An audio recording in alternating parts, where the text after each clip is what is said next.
It is going to be used for controlling floods which occur every year, and we regard it as emergency. It is emergency. How can something which occurs every year be regarded as an emergency? How is it an emergency? And you know it will come.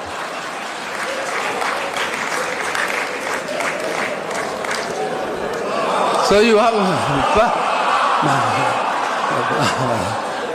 Thank you.